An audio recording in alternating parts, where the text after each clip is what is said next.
O Buber designa as três esferas da relação eu-tu, né? A esfera da relação com a natureza não humana, a esfera da relação ao nível do interhumano, né? E a esfera da relação eu-tu com o sagrado, né? O eu-tu na relação com a natureza não humana, né? O eu-tu na relação especificamente interhumana e o eu-tu na relação com o sagrado, né? Cada uma dessas três esferas de relação, né, cria um campo super importante, né, para as relações humanas, para o trabalho no âmbito das relações humanas, das relações com a natureza e das relações com o sagrado, né? Quer dizer, a definição de cada um desses campos é extremamente importante, né, para disciplinas, por exemplo, como as ciências ambientais, né, disciplinas como a psicologia, a psicoterapia, as relações humanas de um modo geral, e a religião, a teologia, né, ao nível da relação com o sagrado, né? O Buber, num livro que chama Do Diálogo e do Dialógico, né, editado pela editora Perspectiva de São Paulo, né, tematiza, né, na última parte desse livro, né, o que ele chama dos elementos do interhumano. Essa parte é uma última parte do livro, né, composta por 5 pequenos capítulos, onde em cada um dos capítulos ele tematiza o que ele chama de elementos do interhumano. Elementos que propiciam, que potencializam a relação eu-tu ao nível do interhumano e elementos que podem, quando distorcidos, prejudicar o desenvolvimento do interhumano enquanto relação eu-tu, enquanto vivência de relação eu-tu, efetivamente. Então, ele coloca, né, 5 grupos de elementos, né, ligados ao social e ao interhumano, né, ligados ao ser e ao padecer, né, ligados à presentificação da outra pessoa, né, ligados à conversação genuína, né, e ligado, o quinto, à imposição e abertura, né?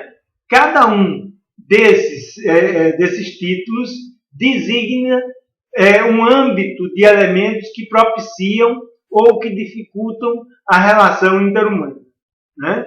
Em termos do social e do interhumano, né, o Buber observa, né, que é bem estabelecida a categoria do social ao nível das ciências sociais, ao nível da vida social de um modo geral, né? Mas, de um modo particular, né, se pressupõe que o social implique o interhumano. E a particularidade da observação do Buber está exatamente em distinguir que o social não implica o interhumano, né? A relação social se estabelece entre dois indivíduos ou entre uma pluralidade de indivíduos, né, na medida em que eles se remetem aos padrões do coletivo, aos padrões do grupo social, né?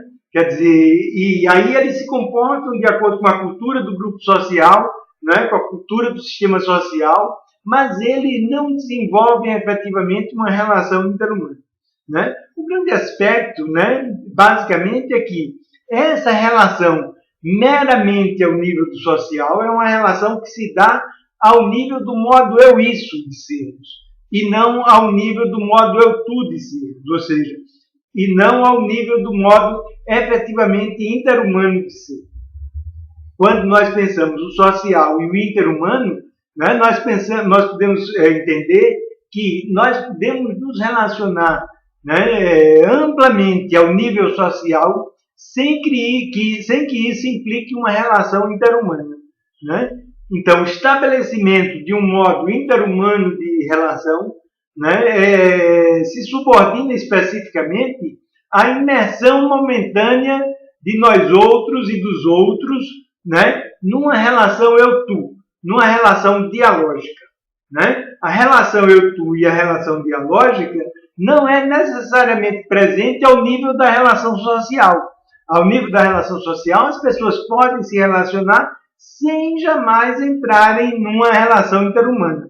Então, vocês pensem, por exemplo, um profissional de saúde mental, por exemplo, né, quando encontra um cliente, ele pode atribuir um rótulo a esse cliente de acordo com uma determinada patologia ou de acordo com uma determinada sintomatologia, né, e se relacionar com esse rótulo. Então, ele se relaciona com o cliente enquanto profissional e o cliente enquanto cliente, ou enquanto diagnosticador e o cliente enquanto cliente. Isso se dá meramente enquanto relação social, né? Diferentemente de um profissional que, para além da sintomatologia, para além, né, dos indícios que ele observa, para além, eventualmente, de uma patologia, de uma chamada patologia, ele procura se relacionar com a pessoa do cliente, desenvolver uma relação com a pessoa do cliente, né? A psicoterapia é extremamente rica em oportunidade para essa distinção, porque é inevitável que o psicoterapeuta, num determinado nível, principalmente, né, no início de relações, né, se relacione com o cliente ao nível do social. O cliente enquanto cliente, o terapeuta enquanto terapeuta. Mas à medida que se consolida esse nível da relação, que se desdobra a relação nesse nível, a relação tende a se desenvolver como uma relação interhumana e não mais simplesmente como uma relação social. Não vai deixar nunca de ser uma relação social, mas isso é apenas o chão sobre o qual pode se desenvolver uma relação interhumana. Então, o social não implica o interhumano. O interhumano diz respeito ao modo eu-tu de relação. Diz respeito à relação dialógica, que não está necessariamente presente na relação social. É uma diferenciação da relação social. Um outro elemento do interhumano, né, que o Buber tematiza é a distinção entre o ser e o parecer, né? Quer dizer, existe uma distinção, né, entre um modo de vida, né, e um modo de relação que se dá ao ser como devir, né, ou seja, a vivência fenomenológica existencial, né, da relação eu-tu, da dialógica, né, do modo de sermos fenomenológico existencial do acontecer, né, e que permite, que pode constituir relações, né, a partir deste ser como devir, como ação, como atualização de possibilidades, né, e o modo de ser predominantemente restrito ao modo eu-isso de sermos, né, e que constitui uma imagem, né, e mecanicamente projeta um parecer para o outro, projeta uma imagem para o outro, né? Uma imagem que nada mais é do que fatalidade e arbitrariedade, ou seja, uma imagem que jamais permite a constituição efetiva do interhumano, da relação interhumana, da dialógica da relação eu-tu ao nível do interhumano. Então, elementos importantes, né, do interhumano têm a ver com esta vida a partir da vivência fenomenológica existencial do ser como devir, do ser na relação eu-tu, né, e a experiência do eu restrito ao modo eu-isso e que se instala como uma imagem e que vive de projetar essa imagem como um parecer crônico, né? Então, o Buber distingue uma vida a partir do ser, da dialógica do interhumano, e uma vida a partir do parecer que obstrui, que inviabiliza a dialógica, a relação interhumana, né? Um terceiro tipo de elementos do interhumano estão ligados à presentificação do outro, né? Nós temos uma questão muito significativa, né? Nós que nos interessamos, né, pela ontologia fenomenológica existencial e dialógica, né? Temos uma questão significativa para entendermos o que é que significa presente, né? O presente, né, na verdade, é a atualidade, né? Mas a atualidade em específico quer dizer ação. A atualidade é o ato, é a ação, é a vivência do desdobramento de possibilidades, né? Que é a ação, a atualização. Essa vivência do desdobramento de possibilidades é a atualidade e caracteriza o modo presente de nós sermos.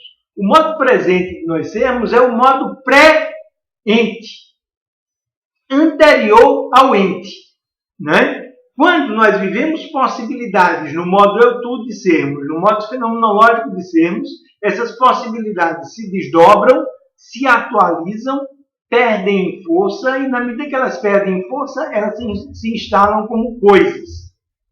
A coisa é o ente. O isso, do eu isso, é o ente. O pré-ente é o modo anterior ao modo de ser do ente. Anterior ao modo de ser da coisa. Anterior ao modo de ser do isso. O modo de ser eu, tu, fatalmente se desdobra em direção ao modo de ser do eu, isso. E vai se converter no modo de ser do eu, isso, até voltar novamente ao modo de ser eu, tu. Mas, antes dele se desdobrar e chegar ao modo de ser êntico, ao modo de ser doente, ao modo de eu, isso de sermos, né? Vigora a vivência do pré-ente, vigora a vivência da ação. O desdobramento de possibilidades, a vivência da possibilidade e o desdobramento de possibilidades. Então, é uma questão significativa, né? Se nós interagimos, se nós nos permitimos interagir com o outro de um modo de ser presente, ou se nós nos limitamos ao modo de ser doente, né? A dialógica pressupõe que nós nos relacionemos com o outro no presente, né? No pré-ente, no modo de ser fenomenológico existencial da vivência de possibilidades e de desdobramento de possibilidades, no qual o eu se constitui como possibilidade em desdobramento que se remete a um tu, que se constitui como possibilidade em desdobramento, criando a esfera do entre, do inter, do diálogos. Então, quando nós nos relacionamos com o outro no modo dialógico eu-tu, nós nos relacionamos com o outro no presente. O modo de ser doente é o modo eu-isso. Então, no presente, no modo fenomenológico existencial, no modo dialógico interhumano de relação, né, nós vivenciamos características muito peculiares. Né? Então, sobretudo, né, o outro não é um objeto. Né? Porque no modo fenomenológico existencial, né, e dialógico, compreensivo e implicativo de nós sermos, né, nós vivenciamos um modo de ser que não é dicotomia sujeito e objeto. Então, sobretudo, o outro não é um objeto. O outro é um ator. O outro é a dialógica de uma interação. Nós somos um eu que não existe nesse momento de relação dissociado da dinâmica de interação com o outro como ator, na medida em que nós somos também atores, porque nós somos vivência de desdobramento de possibilidades. E o outro é vivência de desdobramento de possibilidades. Então, presentificar o outro significa, sobretudo, não tratá-lo como objeto. Isso significa dizer que estamos fora da teoria, estamos fora do teórico, estamos fora do teorético. Né? O teorético é o modo de sermos da relação sujeito-objeto. Né? No modo de sermos do ator, que é o modo fenomenológico existencial de sermos e dialógico, o modo eu-tu de ser, o modo da relação interhumana, nós somos atores. Nós somos coatores com o tu, né? Mas o tu não é um objeto da mesma forma que eu não sou um sujeito, né? E não há intersubjetividade, porque não existe objeto e também não existe sujeito. Existe interação. E a interação é a relação interhumana, é a dialógica, né? A dialógica da interação. Esse modo de relação, né? Que presentifica a relação está fora do teórico, está fora do conceitual. O teórico e o conceitual não vigoram. É uma relação empírica, por isso, porque não é uma relação teórica, mas é uma relação fenomenológica existencial empírica, né? Uma relação não objetivista, né? Em que o outro não é um conceito, o outro é um coator, né? Age compartilhadamente. Nós participamos da relação com o outro, né? Na simultaneidade do presente, né? Do kairos e não do cronos, né? Da mesma forma, né? A relação presente é uma relação desproposital, né? Não há um propósito, é um despropósito. A dialógica da relação eu-tu, da vivência da relação interhumana, do presente, da vivência fenomenológica, existencial e dialógica. É um despropósito, né? Simplesmente porque nós estamos na vivência da possibilidade, imbuídos da possibilidade e do desdobramento da possibilidade enquanto dura o momento da relação interhumana, o momento da relação eu-tu. Não existe um propósito, não existe um prepósito, né?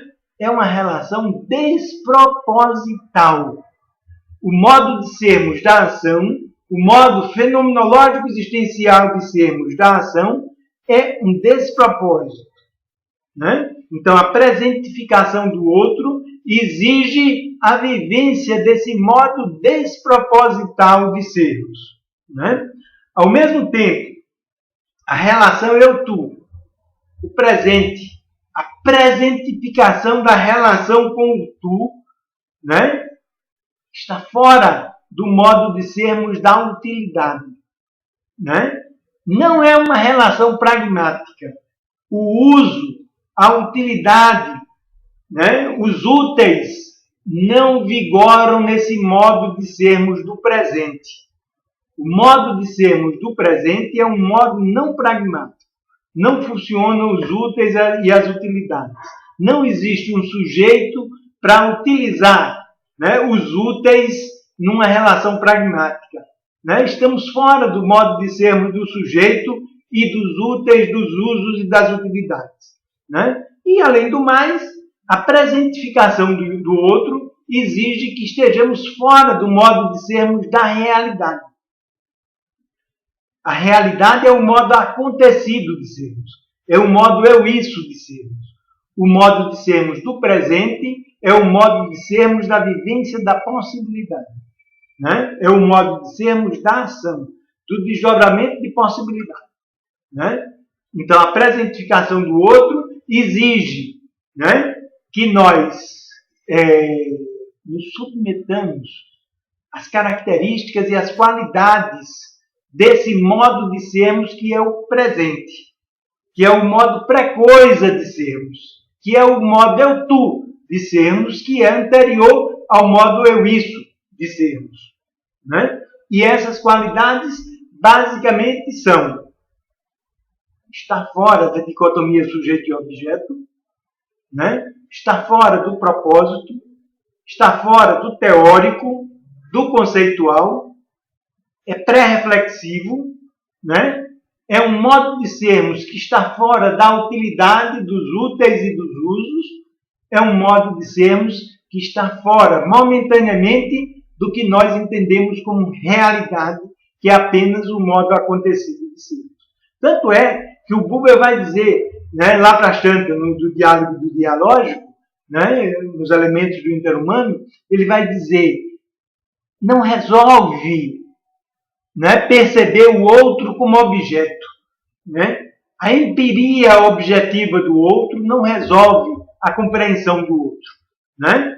É preciso, a partir da vivência, da interação com o outro, nós, de alguma forma, fantasiarmos sobre o outro, desdobrarmos a possibilidade que se nos oferece na relação com o outro, para que nós possamos entender o outro como um outro possível, e não meramente entendermos o outro como objeto. Né? Então, o outro grupo, né, de elementos do interhumano, né, o Buber atribui a designação de conversação genuína. Né? Então, os grupos até agora são o social e o interhumano, o ser e o parecer, a presentificação do outro e agora a conversação genuína. Né? Quer dizer, o Buber diz, não é toda conversação que nós poderíamos chamar de conversação genuína. Né? A conversação ao nível meramente do modo eu isso de sermos não é uma conversação genuína. Né? A conversação genuína efetivamente é uma conversação dialógica. Né? É uma conversação que se dá no modo eu tu de sermos, no modo fenomenológico existencial de sermos. Né? É uma conversação que se dá efetivamente, né, como uma interação. É a conversação que se dá com desdobramento de possibilidades na interação com um tu que também se expressa enquanto vivência do desdobramento de possibilidades. Né? Então, a conversação genuína, na verdade, é uma interação no modo eu-tu de sermos. Né? E não simplesmente o papo miúdo, o papo pequeno, né? Da conversação meramente ao modo de sermos do eu-isso. Né? Essa conversação, né, genuína, ao nível do eu-tu, a conversação como dialógica interhumana, pressupõe uma confirmação do outro. Né? A confirmação do outro quer dizer que eu não nego ao outro, na dialógica eu-tu, o modo como ele me afeta. Eu expresso para ele o modo como ele me afeta. Né? Não quer dizer que eu concordo com ele. Não quer dizer que eu simplesmente o aprovo. Né?